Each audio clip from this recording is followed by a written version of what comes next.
Et je disais que tu dois jouer le match de ta vie sans t'occuper des problèmes qui sont autour de toi.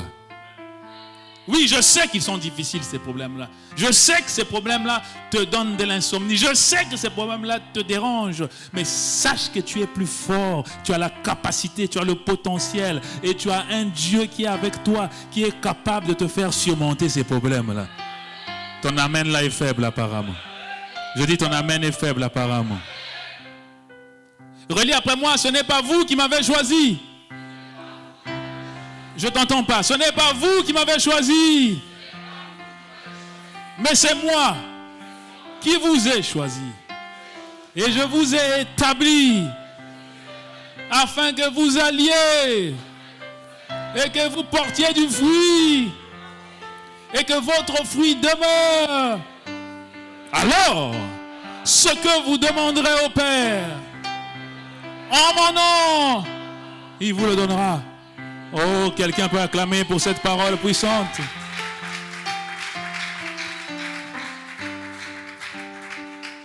C'est lui qui t'a choisi. C'est lui. C'est lui. C'est lui qui t'a mis. C'est lui. Si tu es vivant jusqu'aujourd'hui, c'est lui.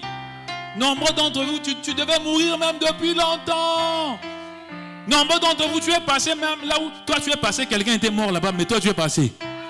C'est lui qui t'a choisi. C'est lui qui te garde encore. C'est lui.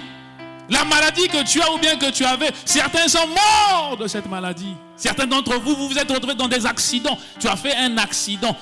Regarde ce jeune musicien de la Côte d'Ivoire qui est mort. Juste un accident, il est mort. Certains d'entre vous, tu as fait des accidents, mais tu es debout.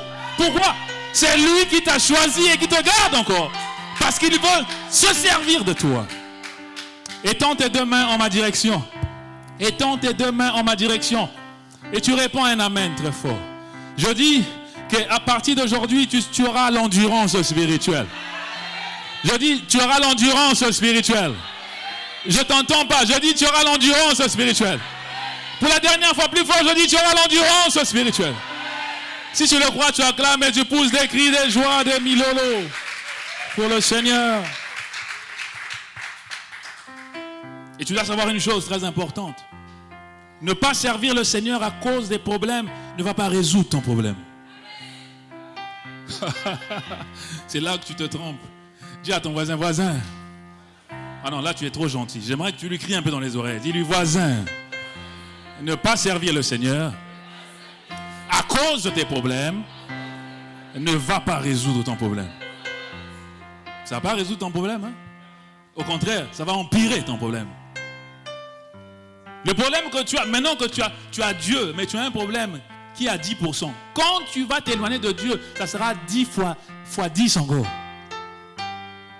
Alors ne pense pas que si tu ne pries plus, si tu restes à la maison, tu n'intercèdes plus, tu ne viens pas à l'église, tu n'auras pas la solution. Au contraire, le diable acclame. Le diable est merci. Ah, merci beaucoup. Merci, là je vais mieux opérer maintenant. Le feu va s'éteindre.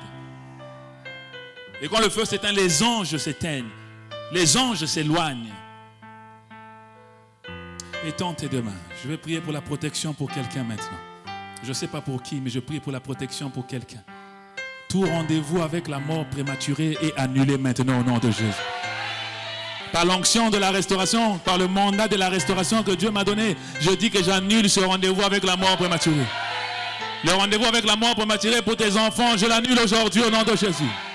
Que je connaisse ton problème ou pas, mais ce que je sais, c'est que le fait que tu aies beaucoup de problèmes et que tu t'éloignes de ton Dieu ne va pas résoudre ton problème. Il va multiplier ces problèmes. Et tu risques de rester dans ce problème. D'y rester même. Pas seulement de rester, d'y rester. C'est deux choses différentes. Alors qu'avec ton Dieu, si tu es avec lui dans ce problème-là, avec Dieu, nous ferons quoi? Je ne t'entends pas. Nous ferons quoi? Des exploits. Des exploits. Le mot exploit, c'est quoi? Exploit, c'est là où c'est impossible, c'est terminé. C'est-à-dire que tout le monde sait que là-bas, là, c'est terminé. C'est-à-dire que lui, là, il n'aura plus jamais de papier, il ne va plus jamais se marier et il ne peut plus concevoir. C'est terminé, c'est certifié, c'est validé. Mais Dieu, à la dernière minute, change cela. Ça devient pas seulement un témoignage, mais c'est un exploit. Étends tes deux mains. Étends tes deux mains. Je ne sais pas à qui Dieu parle. Mais il y a quelqu'un qui est là. Avant le 1er janvier 2020, tu auras des exploits dans ta vie.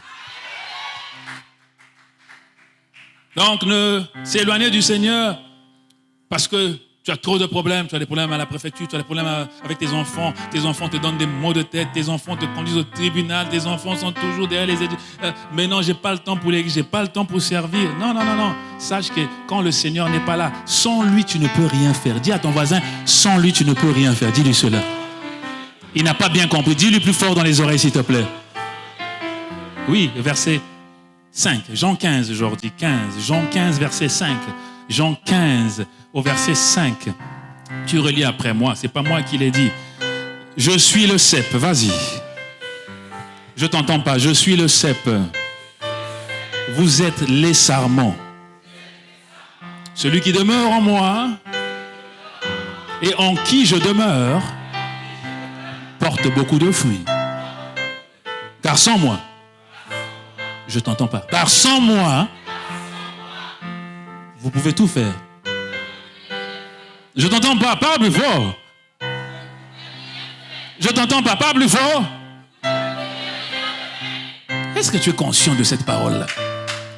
Toi qui t'éloignes du Seigneur, toi qui négliges ta vie chrétienne, est-ce que tu lis la parole de Dieu des fois? Dieu te dit que sans lui, tu ne peux rien faire. Et tu crois que tu peux faire quelque chose? C'est dangereux. C'est dangereux. Peu importe ce que tu as maintenant, peu importe. Tu me dis, pasteur, tu ne me connais pas. Moi, j'ai le passeport rouge. Tu peux avoir ton passeport bleu, violet, jaune. Dieu te dit que sans lui, tu ne peux rien faire. Oh, pasteur, tu me connais. Moi, j'ai un CDI, tu me connais. Il te dit, sans lui, tu ne peux rien faire. Tu ne peux rien faire. Oh, pasteur, tu ne sais pas, moi, je suis déjà marié, moi, je suis déjà posé, j'ai maison. Il te dit, sans lui, tu ne peux rien faire. Et si tu es sage, si tu es intelligent, si tu as l'intelligence spirituelle, tu as intérêt à l'écouter maintenant.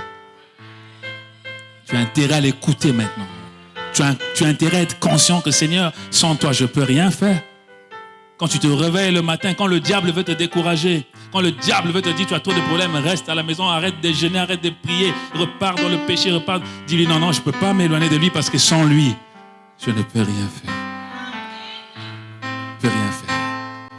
Je ne sais pas à qui Dieu est en train de donner cette parole. Étends tes deux mains en ma direction. Cette prophétie ne fait que revenir, mais je vais la dire encore. À partir de cette année, tu auras l'endurance spirituelle. Je n'entends pas ton amen. Je dis, tu auras l'endurance spirituelle. Pour la dernière fois, je dis, tu auras l'endurance spirituelle. Baisse les mains, s'il te plaît. Quand tu t'éloignes du Seigneur, parce que tu as des problèmes et des situations, tu es comme un adolescent qui veut affronter la vie tout seul alors que ses parents sont là. Tu es comme un adolescent qui veut affronter la vie tout seul alors que ses parents sont là. Un enfant de 12 ans, ton enfant de 12 ans, il a tellement de problèmes, il dit non, papa, maman, je m'en vais, j'ai trop de problèmes, je vais les résoudre moi-même dans la rue. Est-ce que tu vas le laisser partir? Je te pose la question, est-ce que tu vas le laisser partir? Je t'entends pas, est-ce que tu vas le laisser partir? Tu ne laisseras pas partir. Devant le Seigneur, tu restes toujours comme un adolescent qui a besoin de son Père. Quel que soit ton âge, quelle que soit ta situation professionnelle, sociale, devant le Seigneur, tu restes comme un adolescent et tu as toujours besoin de lui. Tu as besoin des conseils de tes parents. Tu as besoin de l'expérience de tes parents. Tu as besoin de la protection de tes parents. Reste avec le Seigneur. Retourne-toi vers ton voisin et crie-lui dans ses oreilles, s'il te plaît. Dis-lui, reste avec le Seigneur. Marche avec le Seigneur et sers le Seigneur. Plus fort, s'il te plaît. Reste avec le Seigneur. Marche avec le Seigneur et sers le Seigneur. Pour la dernière fois, plus fort. Reste avec le Seigneur. Marche avec le Seigneur et sers le Seigneur. Est-ce que quelqu'un peut acclamer en poussant des milolos pour le Seigneur Jésus?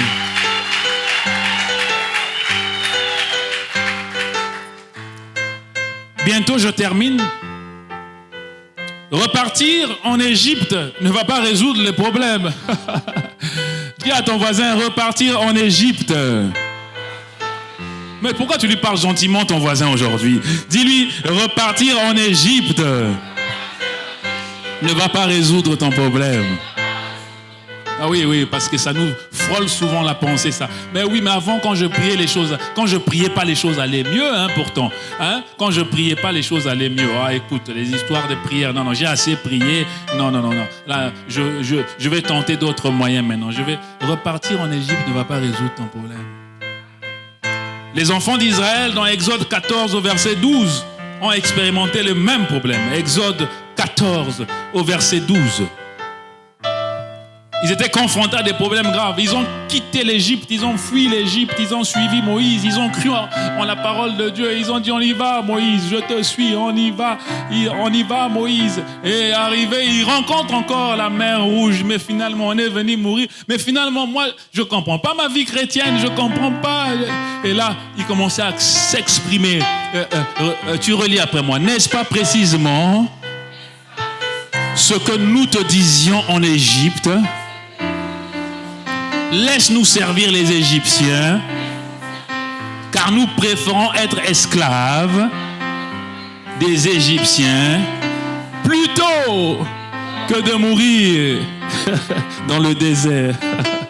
Tout ça, c'est la faute du pasteur. Là, les pasteurs, il est toujours en train de me parler. Voilà, je suis dans la prière, mais non, regarde là où j'en suis maintenant. Moïse, toi là, vraiment, c'est quoi ton problème? Étends tes deux mains. Je prie que quelqu'un rentre avec cette parole ce soir. À partir de cette année, tu auras de l'endurance spirituelle. Je n'entends pas ton amen, tu auras de l'endurance spirituelle. Laisse tes mains. Au verset 22, toujours dans le livre d'Exode 14, au verset 22. Mets-moi le verset 22 aujourd'hui, je ne l'ai pas. Voilà. Les Israélites, vas-y, pénétrèrent au milieu de la mer, à pied, sec, et l'eau formée comme une muraille à leur droite et à leur gauche. Au verset 23, mais le verset 23. Alors, quand les enfants d'Israël traversaient, la Bible est en train de dire que du côté droit, il y avait une muraille de l'eau comme ça, et du côté gauche, il y avait de l'eau. Et à chaque fois que les enfants d'Israël passaient, derrière le dernier enfant d'Israël, l'eau se refermait. Est-ce que tu comprends ce que le Seigneur voulait faire? Parce que s'il laissait ça ouvert, qu'est-ce qui pouvait se passer? Il pouvait non seulement partir, mais il pouvait repartir. Mais il suffisait qu'il passait comme ça. Donc le dernier enfant d'Israël, l'eau se refermait, l'eau se refermait, l'eau se refermait. Il n'avait plus la capacité de repartir. Regarde, ta solution, ce n'est pas derrière toi. Oh, on dirait que tu ne comprends pas. La solution n'est pas derrière toi. La solution à tes problèmes, ce n'est pas dans ton ancienne vie, ce n'est pas dans tes anciennes pratiques, ce n'est pas dans tes anciennes combines. Non. La solution, c'est devant toi. Marche avec le Seigneur, avance. Combien même il y a des problèmes, avance. Il y a des contradictions, avance. Dieu a dit aux enfants d'Israël, avancez! Retourne-toi vers trois personnes, écris-lui dans les oreilles, avance!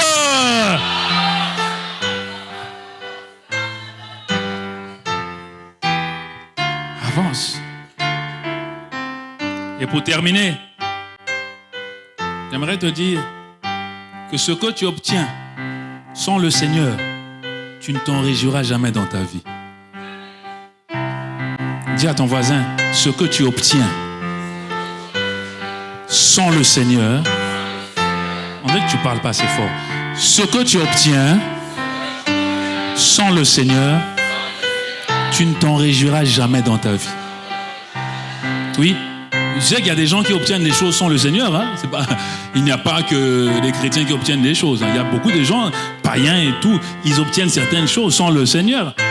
Mais toi, en tant qu'enfant de Dieu, tout ce que tu obtiens sans Dieu, tu ne vas pas t'en réjouir. Tu tu prends le défi de laisser ton Dieu et dans la foulée, tu as le travail, tu as laissé Dieu. Tu ne pries plus, tu ne sais plus ce que c'est l'intercession, tu ne sais plus ce que c'est servir le Seigneur, mais tu obtiens certaines choses. Tu ne vas pas te réjouir de ces choses-là. Je suis désolé de te le dire, je suis désolé, mais c'est la vérité. Tu ne vas pas t'en réjouir. Tu ne vas pas t'en réjouir. Ces choses deviendront des poisons pour toi.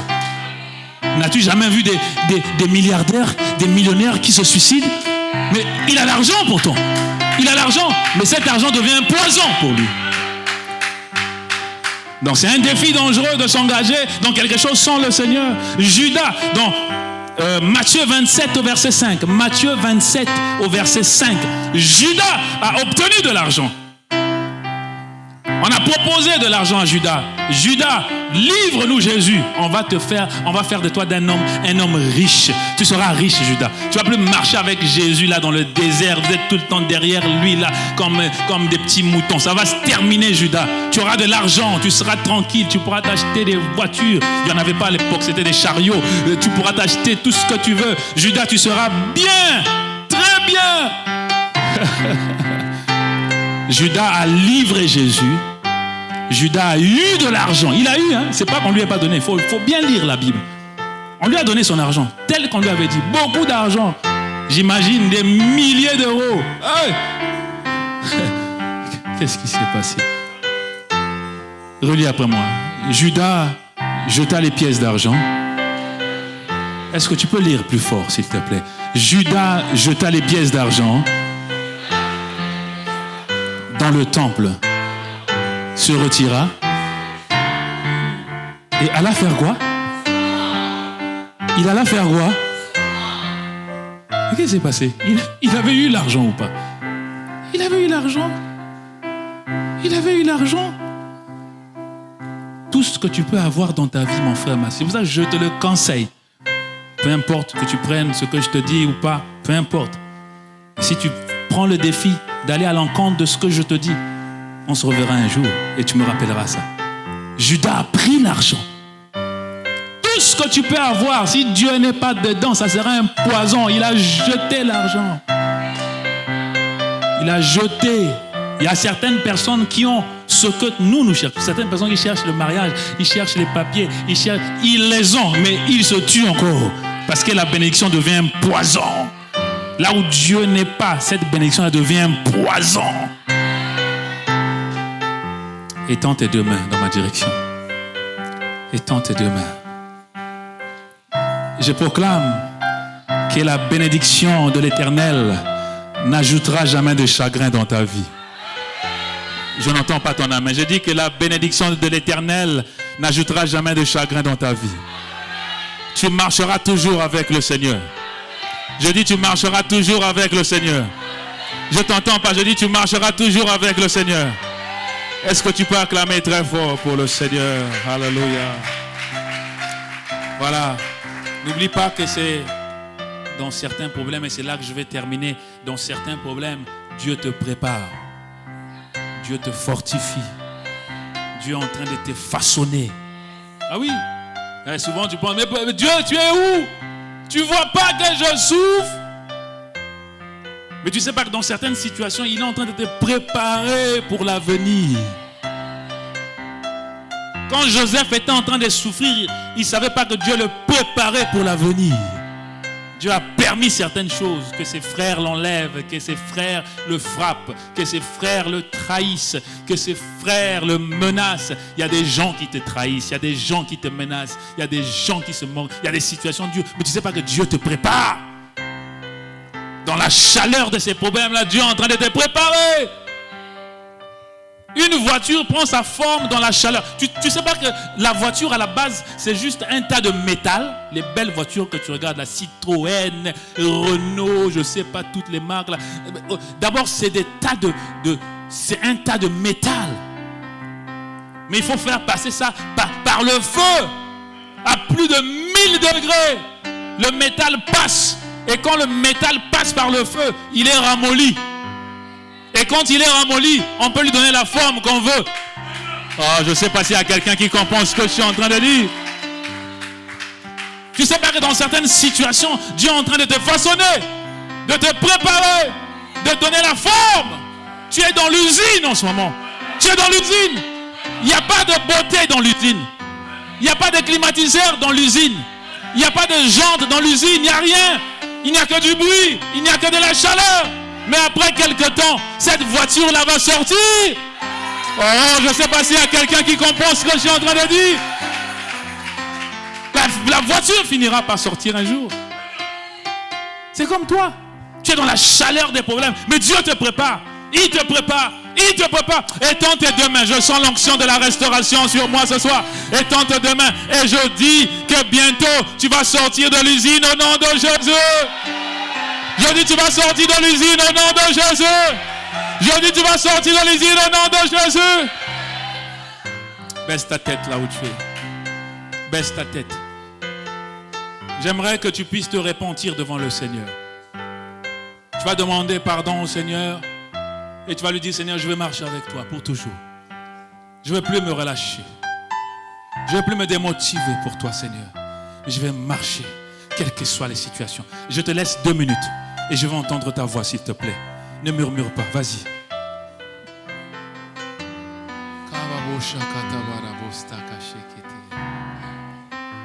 Alors ta tête est toujours baissée et tes yeux sont toujours fermés.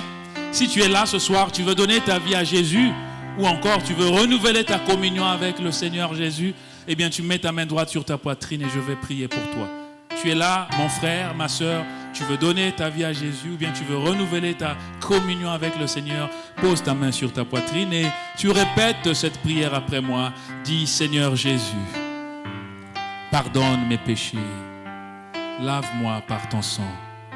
Ce soir, je te reçois dans ma vie comme mon Seigneur et mon Sauveur. Je renouvelle mon alliance avec toi. Merci Seigneur pour l'endurance spirituelle. Au nom de Jésus. Tu peux lever ta main droite, s'il te plaît, toi qui viens de faire cette prière. Toi qui viens de faire cette prière, lève bien ta main droite par-dessus ta tête et je proclame la grâce de Dieu. Je proclame la main de Dieu sur ta vie et sur ta destinée. Au nom puissant de Jésus. Et toute l'assemblée d'un commun accord, nous disons Amen. Est-ce qu'on peut acclamer pour le roi? Et j'ai dit pour le roi. J'ai bien dit pour le roi. Allez, mettons-nous tous debout, s'il vous plaît. Tout le monde debout, s'il vous plaît. On va remercier le Seigneur pour le 1er septembre. Oh, quelle grâce, quel privilège de voir encore un nouveau mois. Quelle grâce, quel privilège. Beaucoup ont commencé le mois d'août, mais malheureusement, ils n'ont pas terminé le mois d'août. Mais toi et moi, nous sommes là dans sa présence. C'est une grâce. Je te demande de te mettre debout si tu es assis. Je te demande de lever tes 2 mains, s'il te plaît. Je te demande de fermer tes yeux. Et je te demande de lever ta voix à haute voix et de dire merci à Jésus pour ce mois d'août pendant lequel il t'a préservé et il t'a gardé. À toi de prier maintenant.